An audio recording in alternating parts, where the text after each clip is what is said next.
Depending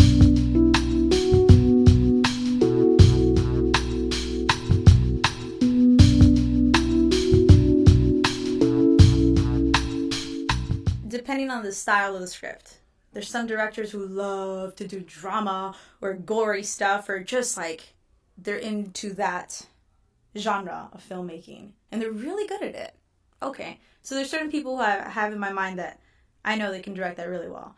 They're the people who have a forte in comedy or in like, just physical comedy or lightheartedness or whatever you want to call it. Like there's certain genres that people just dominate more there. So I think that's part of why you have to start with the script. If you have a romantic film and then you get Mr. Gory director, you're just going to lose the nuances and the subtleties of that. It's that finesse that comes with really understanding that genre. I usually set up meetings. I love setting up meetings because I'm like, writer, meet a potential director. Let's all talk. Let's talk. Did you read the script? You wrote the script, of course. But director, did you read it? Did you like it? What did you think? What's your take on how you would direct it? And we start talking kind of collaboratively about like how we can make this coalesce so that everybody is on the same page, because that is so unbelievably important. You need to have creative harmony. So if they don't like each other, okay, great. Thank you so much for your time. We'll get back to you. And I know when I work, I always make sure people are notified so they're not like, I never got the call. Like, you should get on with your life. I think you're great. But again, it's like casting for actors. You just weren't right for the part. We wanted this kind of director, but you're really good at this. So I'm going to keep that in mind for when I do get a script that does that. Everybody is good at something. Maybe that's a little too general of a statement, but for the most part, I'm going to say almost everybody is really good at something.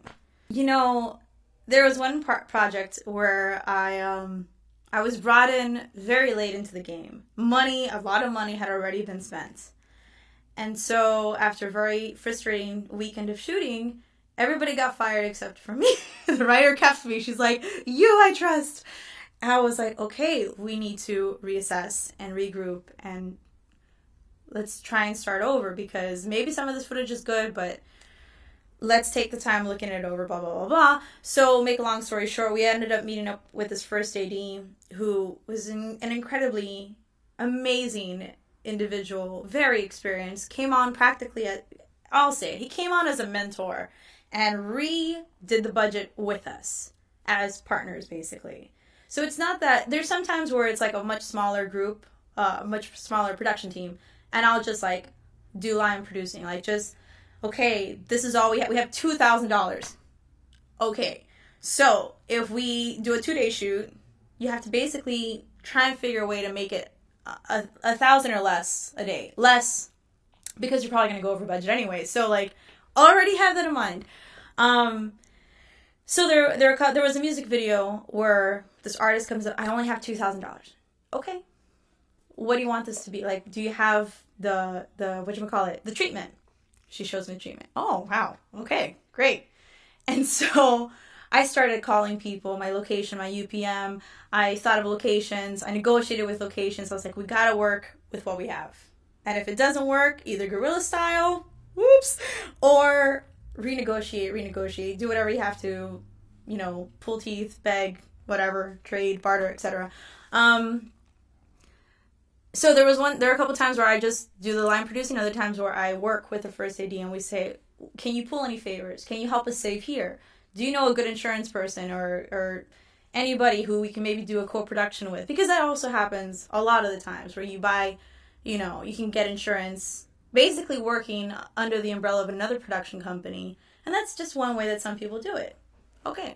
So it all depends. It just really depends on the project. And that's why I think every production is going to be a unique combination of elements to work with and to deal with, and to just be malleable, be flexible. Don't be rigid and be like, it's never going to happen. We don't have the budget. We don't have the budget. That's not solution-oriented. That's problem-oriented. You don't have the money, but you do have $2,000. So work with what you got. Figure it out. That's why you're a producer. That's where that passion really comes into play. And I will totally confess that there have been there have been times where we went over budget and either the executive producer put more out of pocket because he really wanted to come out good, and we tried to still, shave. Some of us absorb some of the expenses. They're small, like whether it be food for the day, some crafty, whatever. $60 here, $100 here, that stuff adds up. So some of us sometimes absorb it and just say, whatever, this project is going to get us one step up the ladder. And if you think on a bigger scale, you're going to have a great piece of something for your reel, a new piece for your marketing and your promotion, and like, show that you're working.